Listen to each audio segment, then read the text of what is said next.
خاوێنترین شارەکانی دنیا لە جیهان زۆر شاری خاوێن و جوان هەن بەڵام بە پێی پێوەرە نێودەوڵەتیەکان ئەم دەشارە نازناوی خاوێنترین شارەکانی دنیایان وەرگرتووە. دەیام ئۆسلۆ نەرویج سەرەڕای ئەوەی ناوەندێکی گەورەی ئابووری و پیشەسازیە کەچی ئۆسلۆ وەکو یەکێک لە خاوێنترین شارەکانی جیهان دەستنیشان کراوە لە ڕووی نەبوونی خۆڵ و خاشاک و پاکی کەش و هەواوە.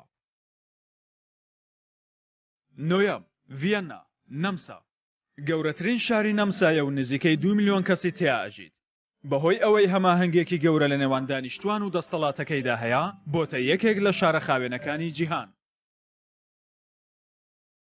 هەشتم ستۆکهۆلم سوید لە نێو لیستی خاوێنترین شارەکانی دنیا ناوی هاتووە بەهۆی ئەو سیستمی فڕێدانی خۆڵ و خاشاکەی هەیەتی هەروەها بەهۆی ئەو ڕێو شوێنانەی گیراوەتە بەر بۆ ڕێگرتن لە پیسبوونی ژینگە.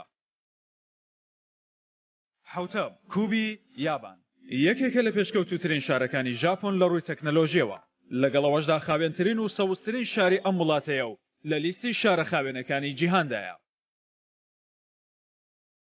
شەشەم سنگاپورە پایتەختی وڵاتەکەش بە هەمان ناوەوەیە یەکێکە لە خاوێنترین شارەکانی جیهان و هەموو پێوەر و نمونەیەکانی شارێکی خاوێنی لەخۆ گرتووە لە ڕووی نەبوونی خۆڵ و خاشاک و پاکی کەش و هەوا. پێنجەم فرایبۆرگ ئەڵمانیا هەندێک لە دانیشتوانەکەی ناوی شاری گوڵیان لێناوە بەو پێیە یەکێکە لە سەوزترین شارەکانی دنیا و بەهۆی خاوێنەکەیەوە بۆتە جێگایەکی گرنگی گەشت و گوزار لە جیهاندا. چوارەم ئەدێلاید ئوسترالیا ئەم شارە دەکەوێتە نزیک ڕووباری بەناوبانگی تورنسەوە و لە ڕێزی شارە زۆر خاوێنەکانی جیهاندایە و ڕێژەی 185 خۆڵ و خاشاکەکەی بەرهەم دەهێنرێتەوە ئەمەش ژمارەیەکی پێوانەییە. سێەم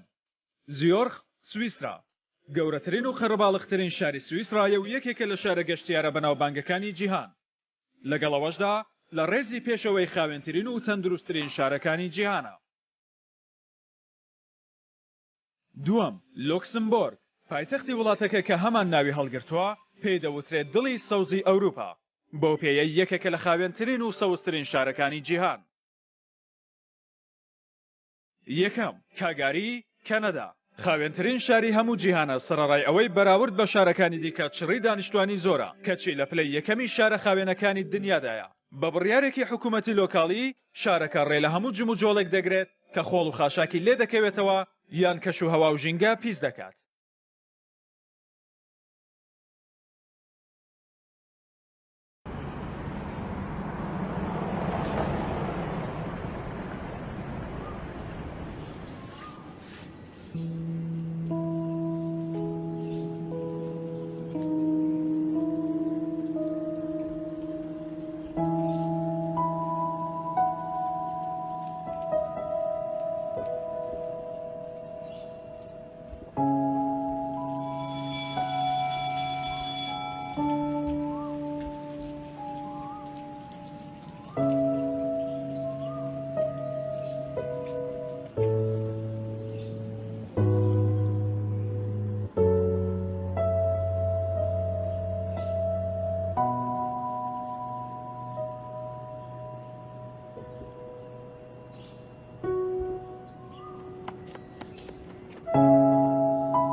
พวกเธอ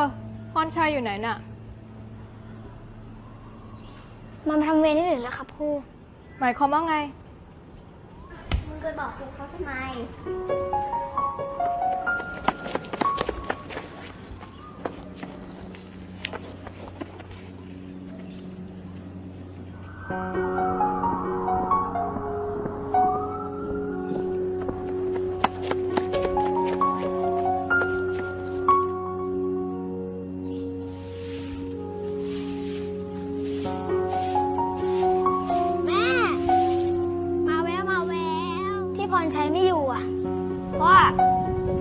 ไปช่วยแม่มันทำงาน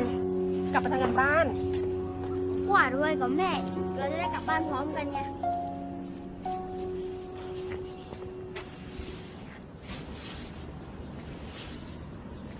แม่ปวดอีกแล้วเหรอเมื่อปีที่แล้วอ่ะแม่มันถูกรถชน